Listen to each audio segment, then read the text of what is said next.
My stepdaughter asked me for $5,000, and when I said no, she accused me of SA, and my wife believed her without any proof and tried to ruin my life.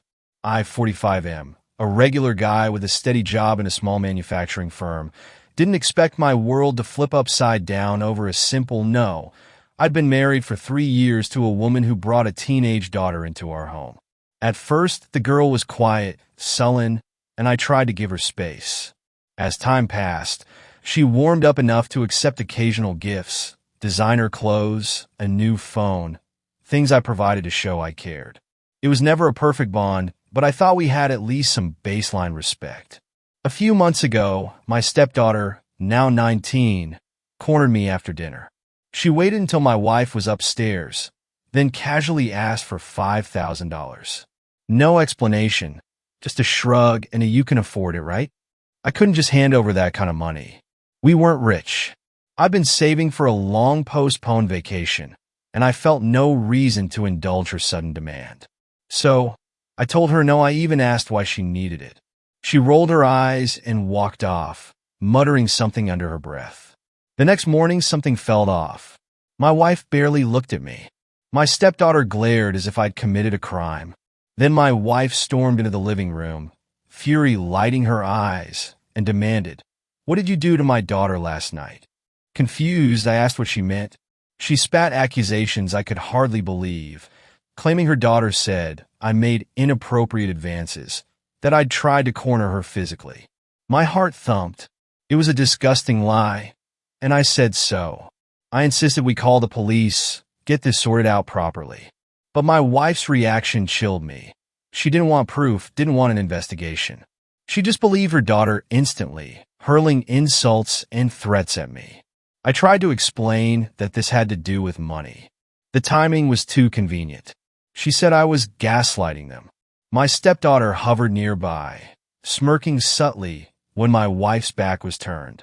That smirk, it told me everything. This was deliberate. My refusal to pay had triggered something ugly. My wife told me to pack my bags, ordered me to leave my own home, or she'd report me. Stunned, I stood there, facing 2 women I thought cared about honesty, now painting me as a monster. I knew I needed help. I called a lawyer who had once advised me on a minor property dispute. He agreed to see me immediately. After I explained, he laid out the reality. If my stepdaughter accused me formally, I'd be facing a serious legal battle. False accusations are tough, but not unbeatable.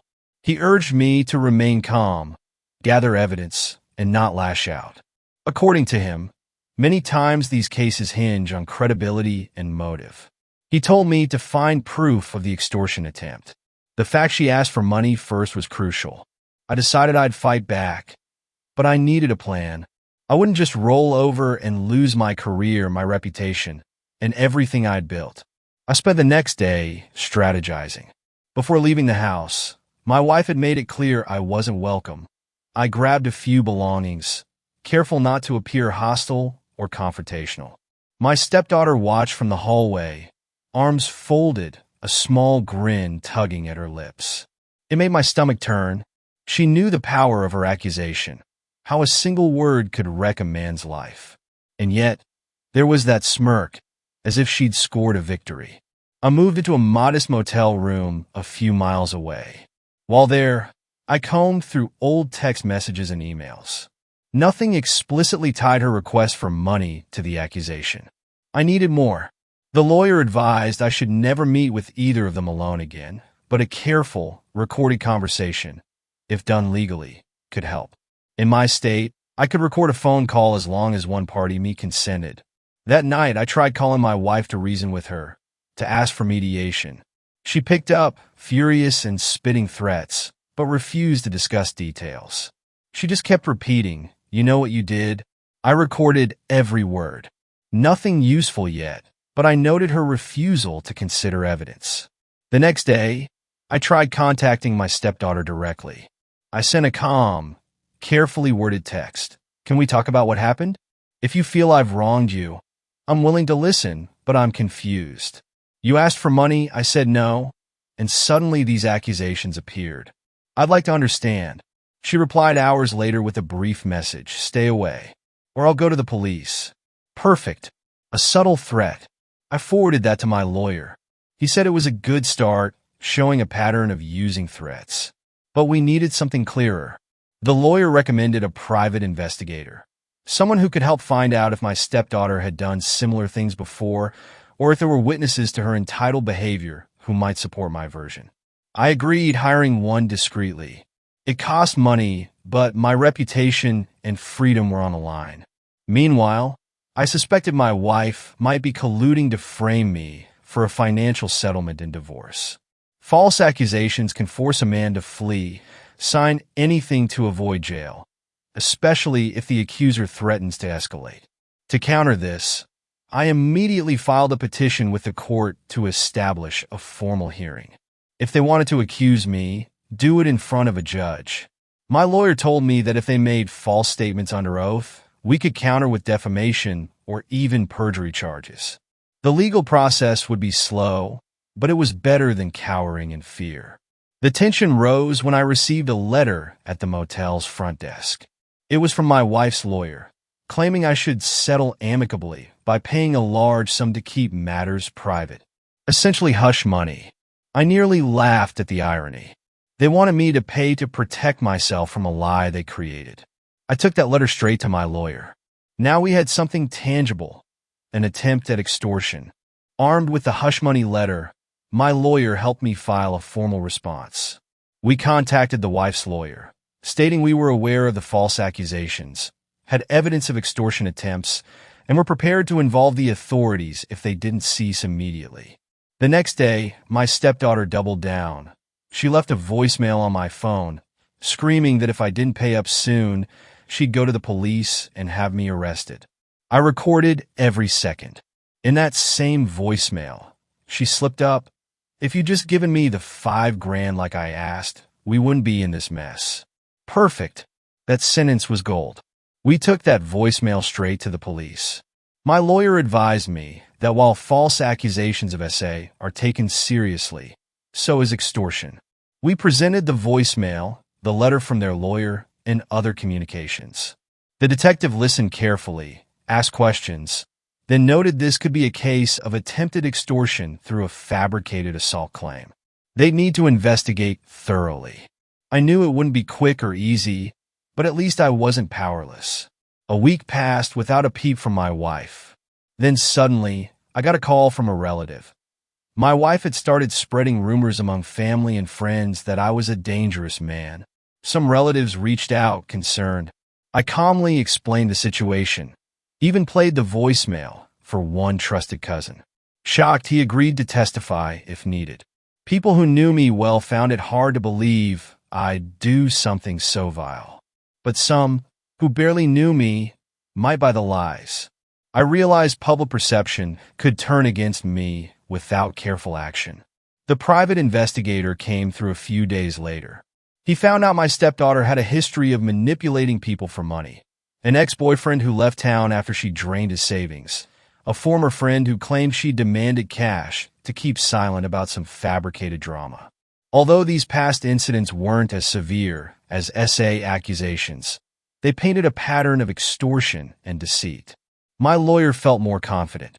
We now had character witnesses who could attest to her manipulative nature. It was time to confront them legally. We filed a defamation lawsuit against my wife and stepdaughter, alleging that their false claims damaged my reputation and livelihood. If they responded by pressing false charges, we were ready to refute them with all the evidence gathered. My lawyer also hinted to their side that we might pursue criminal extortion charges if they persisted. The ball was in their court. In a surprising twist, their lawyer reached out to mine, sounding nervous and conciliatory. He asked if we could resolve this matter without going to trial. It seemed the threat of perjury, extortion charges, and exposure spooked them. I refused any deal that didn't include a full retraction and a signed statement admitting they lied. My lawyer agreed this was the best course.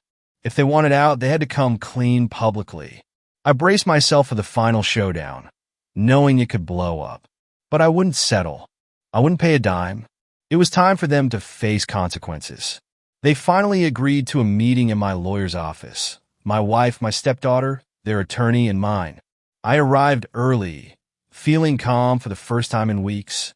The door opened, and in they walked, looking tense. My stepdaughter tried to avoid my gaze, fiddling with her phone. My wife, once confident and fiery, now looked hollow, as if the weight of her lies pressed down on her shoulders. Their lawyer cleared his throat. My clients are prepared to issue a statement retracting their allegations. He pushed a sheet of paper forward. My lawyer and I read it. It stated clearly that the accusations of SA were fabricated, made out of anger and financial frustration. It apologized for any harm done to my reputation. My wife's name and my stepdaughter's name were both there, signed at the bottom. I looked at them and said, "This isn't enough. I want it notarized, and I want it public. You spread these lies far and wide. You don't get to whisper the truth privately and walk away." They balked, but their lawyer knew we held all the cards. Public retraction was the only way to avoid a trial and possible criminal charges. So they agreed.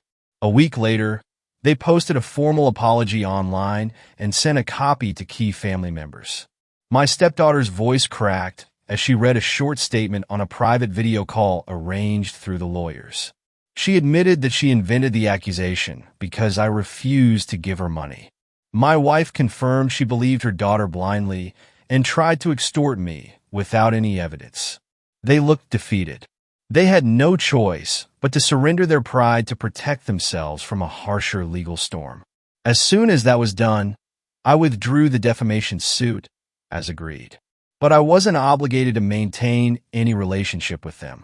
I filed for divorce promptly. My wife had proven she'd stand against me without evidence. My stepdaughter's mask had shattered, revealing a cold entitlement beneath. The divorce process played out swiftly once the truth came out. She couldn't demand much. Her credibility was shot. The court sympathized with my position. Within a few months, the divorce was finalized, leaving me free of their toxicity. My stepdaughter received no money from me, no settlement, nothing. She faced the public shame of being exposed as a liar. My now ex-wife moved out of state, rumor had it, to start fresh where fewer people knew her story. I rebuilt my life, focused on work, reconnected with old friends who supported me throughout the ordeal. I'd learned that standing firm, using the law properly, and refusing to cower before blackmailers was worth it. True justice sometimes takes patience and nerve. If seeing entitled liars face the music made your day, smash that subscribe button. Because trust me, there's always another storm brewing, and I'll be here to tell